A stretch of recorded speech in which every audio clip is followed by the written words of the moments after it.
পূর্ব পাকিস্তানের একজন পাইলট ছিল, মূলত বাংলাদেশি, সিরাজগঞ্জ বাড়ি। উনি বিএনপির 91 থেকে 96-তে এমপি ছিল, বিএনপি পন্থী লোক ছিল, মানে দেশপ্রেমিক ছিল, জেনুইন দেশপ্রেমিক।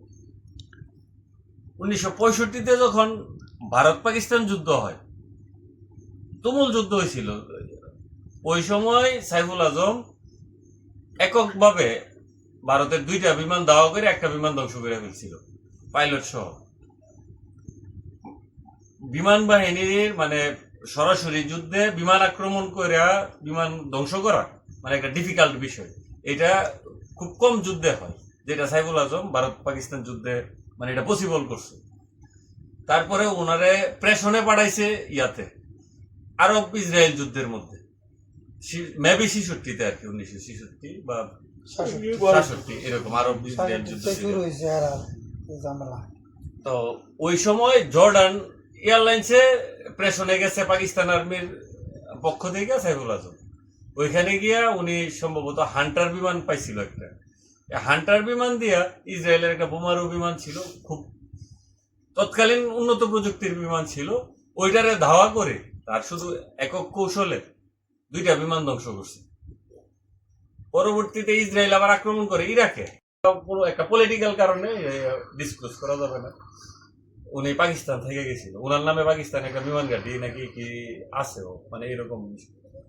তো ওই পাকিস্তান এখন আর নাই, মানে পাকিস্তান তৎকালীন সময়ে বিশ্বের যে বিমান বাহিনীর যে গুণ ছিল, মান ছিল, ওই মানে পাকিস্তান মানে টপ কয়েকটা দেশের পরে পাকিস্তানের অবস্থান ছিল। তখন আরবের ইরাক, তারপর হচ্ছে জর্ডান, মিশর ইসরায়েলের সাথে পারে নাই, পাকিস্তান হেল্প করছে। আর এখন তো এই কি জানি বলে আরব মোটামুটি দুর্বল সামরিক খাতে, আরো নানান কারণে। টোটাল জাজিরাতুল আরব ভাগ হইয়া ছোট ছোট দেশ, অনেকগুলো দেশ হয়ে গেছে।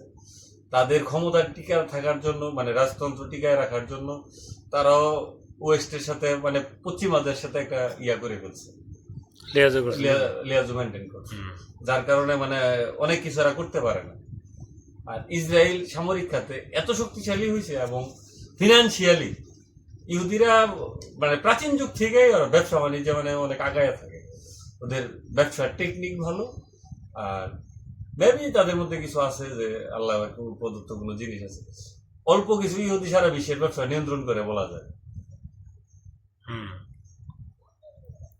সাইফুল আজম প্রেশনে আবার যায় ইরাকে গিয়ে আবার সিমিলার ঘটনা ঘটাইছে, মানে ইসরায়েলের বিমান ভূপাতিত করার একক কৃতিত্ব, মানে একজন পাইলট 4টা বিমান ভূপাতিত করছে, এরকম রেকর্ড বিশ্বে আর দ্বিতীয়টা নাই সাইফুল আজম।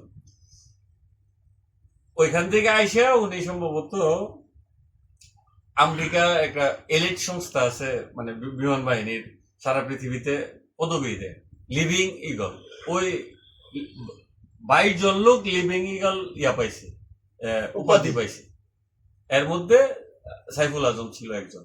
মানে তুই চিন্তা কর যে তৎকালীন সময়ে পরাশক্তি কারা কারা ছিল, ওইসব দেশে বাদ দিয়া একটা তৃতীয় বিশ্বের দেশ পাকিস্তান, তখন পাকিস্তান মাত্র জন্ম হয়েছে হিসাব করলে 47-এ দেশ স্বাধীন হয়েছে, 65-66-তে সে যুদ্ধ করছে, এই অল্প সময়ে সে লিভিং ইগল হয়েছে। ওই সময়ে পাকিস্তান আর বিমান বাহিনীতে স্পেশালি বাঙালি একাধিক পাইলট ছিল যাদের মানে এরকম সুনাম ছিল, বিশেষ করে ভারত পাকিস্তান যুদ্ধে। আরেকজন নাম ছিল SS আলম, উনি সরাসরি বাঙালি বংশোদ্ভূত না হইলেও বিহারি বা কলকাতা থেকে বা এরা দেশান্তরিত হয়ে 47-এ বাংলাদেশে আসছিল, মোহাম্মদপুরে তাদের বাসা ছিল।